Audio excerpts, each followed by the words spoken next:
45,000 कोटींची संपत्ती असलेल्या राकेश झुनझुनवाला यांचे निधन होण्यापूर्वीचे शेवटचे शब्द. मी व्यावसायिक जगतात यशाच्या शिखरावर पोहोचलो आहे. माझे जीवन हे इतरांच्या दृष्टीने यश आहे, मात्र मला कामाशिवाय आनंद नव्हता. पैसा हे फक्त एक सत्य आहे जे मी वापरतो. या क्षणी हॉस्पिटलच्या पलंगावर पडून आणि माझ्या संपूर्ण आयुष्याकडे वळून पाहताना मला जाणवते की ज्या ओळखीचा आणि पैशाचा मला अभिमान होता तो पूर्णतः क्षीण आणि निरुपयोगी आहे. तुम्ही कोणाला तरी कामावर घेऊ शकता, तुमची कार चालवण्यासाठी किंवा पैसे कमवण्यासाठी, परंतु तुम्ही दुःख सहन करून मरण्यासाठी कोणाला कामावर ठेवू शकत नाही. हरवलेल्या भौतिक वस्तू सापडू शकतात, पण एक गोष्ट अशी आहे जी हरवल्यावर कधीच सापडत नाही, आणि ती म्हणजे आयुष्य. आपण आयुष्याच्या कोणत्याही टप्प्यावर असलो तरी कालांतराने आपल्याला त्या दिवसाला सामोरे जावे लागते ज्या दिवशी आपल्या हृदयाची धडधड थांबते. त्यामुळे तुमच्या कुटुंबावर, जोडीदारावर आणि मित्रांवर प्रेम करा. त्यांच्याशी चांगले वागा, त्यांची फसवणूक करू नका. कधीही अप्रामाणिक किंवा विश्वासघातकी होऊ नका. जसजसे आपण मोठे आणि शहाणे होत जातो तसतसे आपल्याला हळूहळू लक्षात येते की 300 रुपये किंवा 3,000 रुपये किंवा 2-4 लाख रुपये किमतीचे घड्याळ तीच वेळ सांगते.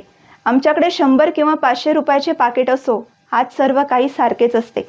आपण 5 लाख किमतीची कार चालवतो किंवा 50 लाखांची कार चालवतो, मार्ग आणि अंतर सारखेच आहेत आणि आपण त्याच निश्चित केलेल्या ठिकाणावर पोहोचतो. आपण 300 स्क्वेअर फूट किंवा 3,000 स्क्वेअर फूटच्या घरात राहतो, सर्वत्र एकटेपणा सारखाच असतो. तुम्हाला कळेल की तुमचा खरा आंतरिक आनंद यात नाही.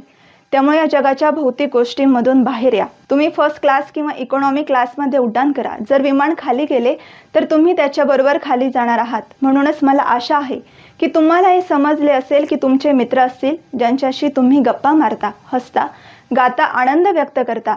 जीवनाचा हाच खरा आनंद आहे.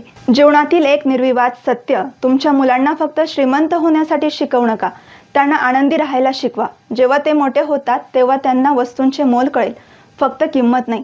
जीवन म्हणजे काय?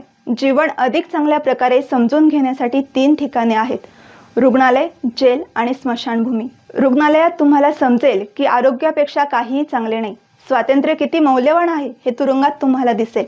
आणि स्मशानभूमीत तुम्हाला कळेल की जीवन काहीच नाही.